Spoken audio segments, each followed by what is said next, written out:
As we wrap up our biggest headline series, we land on the NFC East, home of the Super Bowl champion Philadelphia Eagles. So what does each team in this division have to answer, and what are their biggest headlines going into 2025? Let's get into it.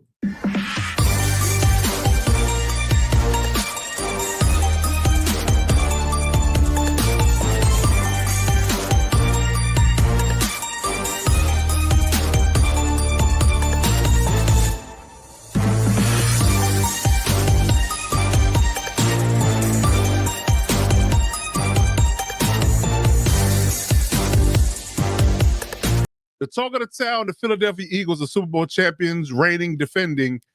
So each team, on top of what the Eagles continue to do and seemingly get away with in regard to what they draft and what they trade for, seem to be at the top of the mountain still. But what is each team in this division going to do to combat their reign and try to knock them off the pedestal? So we're going to go through each team here and break down each headline, or the biggest headline or biggest question each team has going into 2025, and will that hinder them from ascending to higher heights when in getting to the playoffs in this upcoming season. So let's start off with the New York Giants. So the New York Giants made a lot of changes and a lot of additions. They have three solid quarterbacks, from my understanding, in-house, and they're trying to understand who's going to be the pecking order. They did give Russell Wilson the quote-unquote nod to say he's going to be the starter, and he's going to take the team out there on week one. But they did also draft a quarterback in the first round. They traded back into the first round to get him. And a guy by the name of Jackson Dart, who I was high on coming into the draft. I thought that he was maybe the second or third best quarterback in the draft. And they went up and got him in the first round. They went up and got him trading out of the second round up into the first again after picking their first round pick, Abdul Carter. And so they are, poised to have a quarterback of the present and a quarterback of the future. But there's one issue and one problem that people are understanding in the preseason. Jackson Dart looks pretty damn good. He did take a concussion or a scare of concussion in the preseason game on Thursday night. However, he was fine. They took him out of the game as a precaution. But the kid has looked poised and looked good. And I think he's ahead of schedule in regards to his development. So that begs the question of what are they going to do with him? I mean, you got the heir apparent in waiting, and you got the incumbent Russell Wilson. You even got Jameis Winston in-house as a backup. So what do you do with these particular quarterbacks? This particular room in its entirety. What do you do with them? I'm not sure. I mean, Russell Wilson hasn't been successful in large space. He had a little bit of success in Pittsburgh, but his tour with the Broncos clearly went bad. 1 year they didn't bring him back in Pittsburgh, so now he lands in New York. I'm not sure. I'm not sure exactly what Russell Wilson is going to bring to the team. So my biggest question for this particular team is how long will it be until Jackson Dart gets the reins? Again, the kid has looked poised, kid has looked immaculate, and I said in our preseason coverage that Jackson Dart might have saved Brian Dable's job just by drafting him, right? Because you can sell the idea, or you convince your GM, quote unquote, to give you some time or give you some quote unquote leeway in order to not only work with the current regime and bring your talent along with mid-league neighbors and those guys, but you also have the future and say that once Jackson Dart starts, it's going to I need time to develop him and get him into the franchise mold that you guys want him to be. So, but yet again, like I said, he's ahead of schedule. So are we looking at a quote unquote, 2025 debut for him at some point? Are we looking at that? It could be possible. I'm not sure, but there's just really the question about how they start, because their schedule is brutal. I'm here to tell you, their schedule is not for the weak. They got the Commanders week 1, they got the Cowboys week 2, they got the Chiefs week 3, they got the Chargers week 4. I mean, out the gate with, I think that is literally outside of the Cowboys, I believe. That is 3 out of 4 playoff teams. I mean, yeah, that's a rough stretch. That's a rough stretch. Can Russell Wilson survive that? I don't know. Not sure. I mean, he does have all the tools that he needs. He's got a capable running back room. He got a revamped O-line. Andrew Thomas finally got off the pup list. He's practicing now. So the defense looks elite based upon the moves they made in the offseason and things of that nature. So I would argue that Russell Wilson's going to have to come out of the gate swinging, and he's going to play well early, because Jackson Dart is not chomping at the bit. And I would argue that the longer you wait to leave Jackson Dart on the bench, if they're not doing well, the more likely Brian Daboll is going to get sent the door, He's going to see the door. So I think that if he's smart, if they're struggling, if they come out the gate 0-4 or 0-3, what I want to say 1-3, maybe they beat the Cowboys, we don't know. But if they come out the gate slow and they lose 3 out of their first 4 games, which could happen, they could lose 4 out of the first 4. If they go 0-4, 1-3, I would argue that New Orleans game in week 5 could be the time you see Jackson Dart. I think that could be it. That'll be that might be the closest time or the fastest amount of time that you might see him come on the field, and maybe he changes the fortune for the franchise. So you have that opportunity, because I wouldn't throw him out there against the Commanders or the Cowboys with those teams and those pass rushers, right?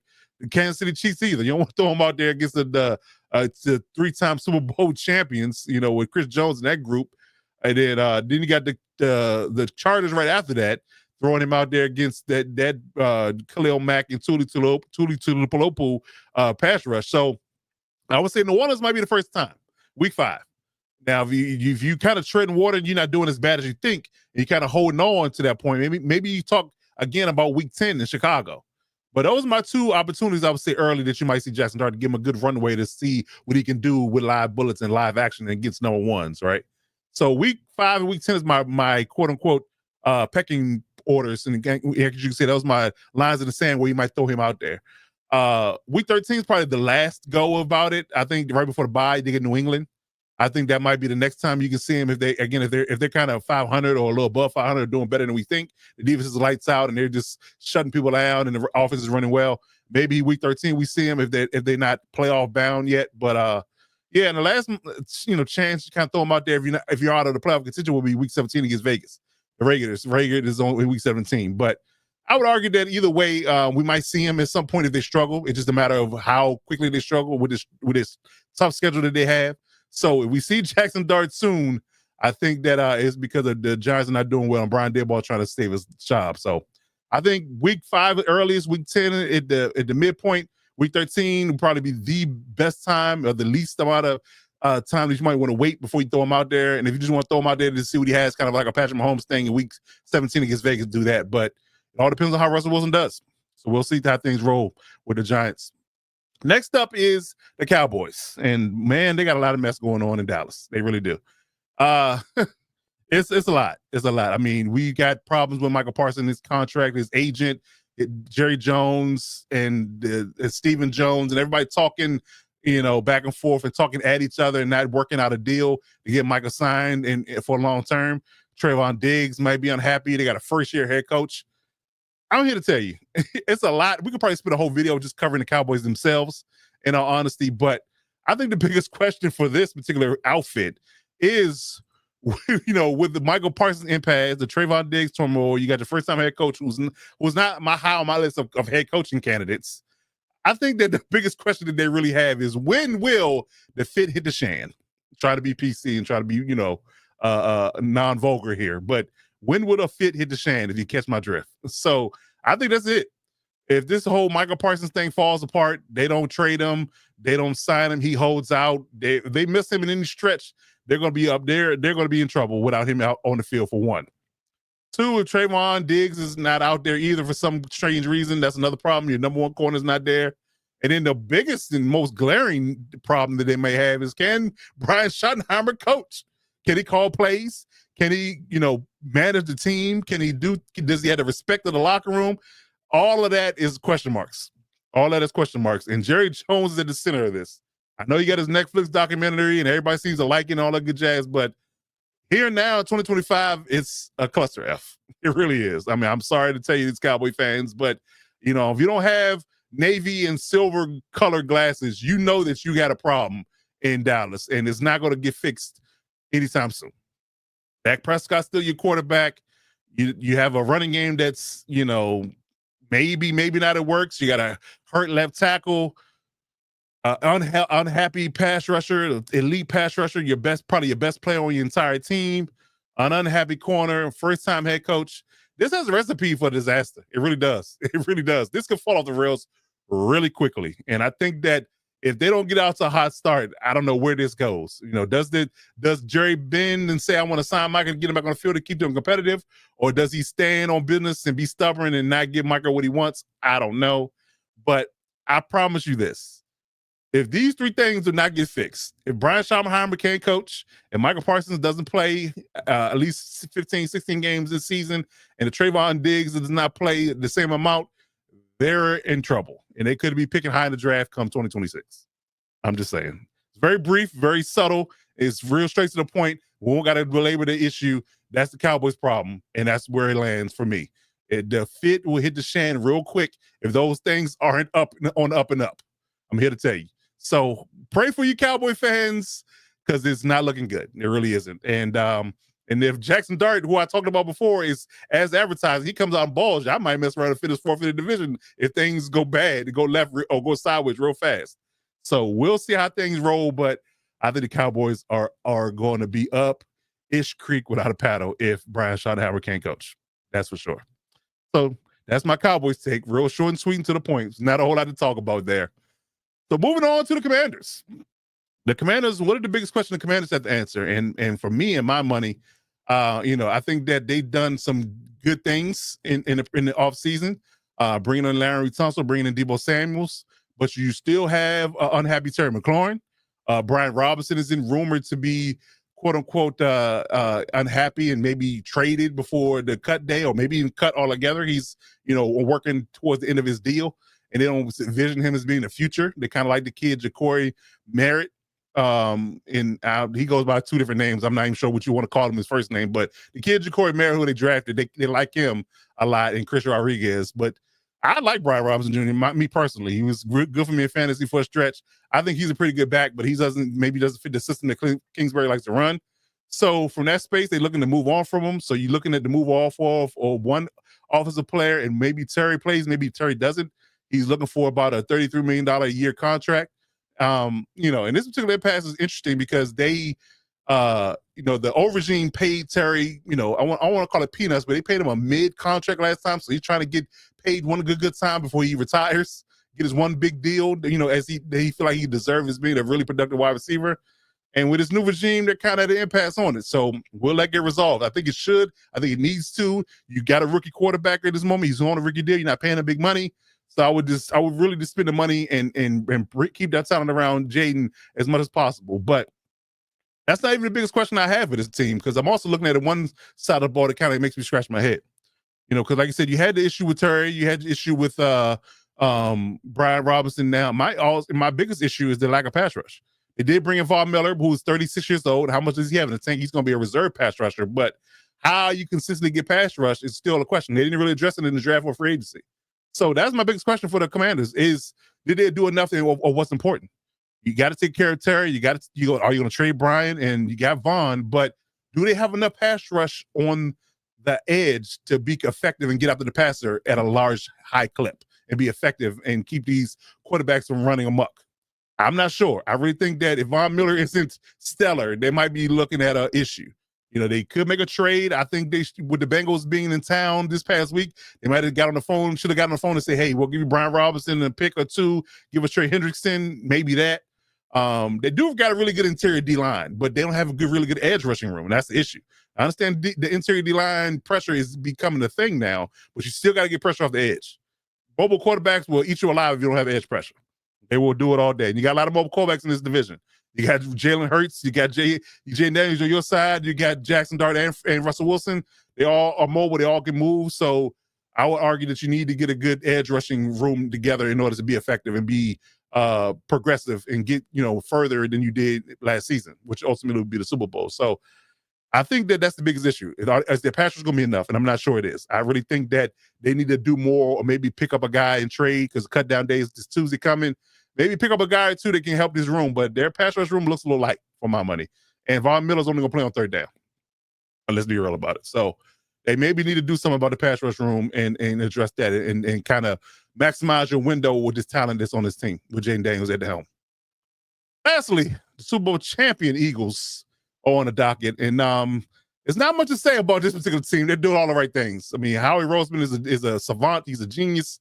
He keeps hitting. I mean, he's on a heater. He's like a artist that just keeps putting out good albums, platinum, multi-platinum, sometimes diamond albums. I mean, hell, he's just doing all the right things. I mean, and then people are letting it happen. So it's not a whole lot that they did, but I think they have a similar problem than what the Commanders have in their space. And will they pass rush? Pass rush be a problem, and that's my issue. I think they're them losing Josh Sweat, and not necessarily replacing him. They have Nolan Smith and a few other guys, but I'm not sure. I think the pass rush is the only issue they might have. I mean, again, they got a really good interior D line with Jalen Carter, might be one of the best top 5 interior D linemen in the league. Jordan Davis as well. In that space. But Nolan Smith is an undersized rusher, speed rusher. They got Jalkson Hunt. I want to say, I hope I didn't butcher his first name. Josh Uche and Azeez Ojulari, who's a holdover from the Giants. So is this pass rush room enough? I mean, I would argue that Nolan Smith is pretty good, but the other 3 guys are kind of improving. So will they pass rush be an issue in this space? Now, I think their run defense is going to be great. They got great linebackers, great secondary. But will they pass rush, much like the Commanders, be enough to combat those mobile quarterbacks that they got to face this season? That is an issue. So I'm not sure exactly what they're going to do. Maybe they make a splash. Hell, Howie might hear this and say, I got to get on the phone. Good old Coach Defense kind of hit me to something I've been kind of have a blind spot about. Maybe I need to add to this pass rush room and get Trey Hendrickson myself. Who knows? But they need to add to this room if they want to be a serious contender for repeat, because everybody around them is getting better. The Commanders are threatening. The NFC North is a gauntlet. The Falcons and the Buccaneers have gotten better. The Rams are coming back. They were, a hair away from beating them last year. It is a lot of competition in the NFC. It really is. And it's pass rush, and they need a deep and solid pass rush room in order to ensure their ability to go back to the Super Bowl. So I think that's the biggest question, and I hope that they can address it, or this room is enough. I've always been, a fan of Azeez Ojulari, but can he resurrect his career in Philly? I think he's going to be a DPR, designated pass rusher as well. So can he get it done? He's fast. He's athletic. Can he help out Nolan Smith and hold down that room as well? And what is Uche and Hunt going to do? So it's all big time questions. And maybe again, Howie makes a splash before the cut down day. But if they roll this out week 1, I'm not sure about the ability to get to the passer at a high clip. That's just my personal opinion, but we'll see. But that is my takes on it. So hopefully the Eagles, Commanders, Cowboys, and Giants all have a great season. Hopefully these issues won't be too glaring, but I do believe those are one of the biggest weaknesses that they have outside of when they're going to play Jackson Dart. That's just a if and when. But everybody else, I think they got some serious concerns that you can exploit if you're smart. So we'll see how things roll. But I think it's going to be a tough division even still. They're going to fight each other, black and blue style, and we'll see how things roll, man. But those are my biggest headlines for the NFC East. Wrap this series up. If you're looking for the Lockdown Defense Sports Network and the Hit Squad, here's our socials. Alex Givens, Mike Dubb, and Robert Garcia are on social media, Twitter and Instagram. The Lockdown Defense Sports Network is here on all platforms. Hit us up. Hit that subscribe button as always. Let that YouTube algorithm know we're doing big things out here, man. And we'll be back next week with another set of videos for your head top. And we're doing a live show coming this Tuesday on the 26th. Our last all-season blitz before the season starts. So be sure to check that out at 9 p.m. Eastern Standard Time on Tuesday night, August 26th, the day of cutdown day. So in the meantime, between time, I'm your boy, Coach Defense. And as always, you got to do one thing and one thing well. You got to step up to lock it down.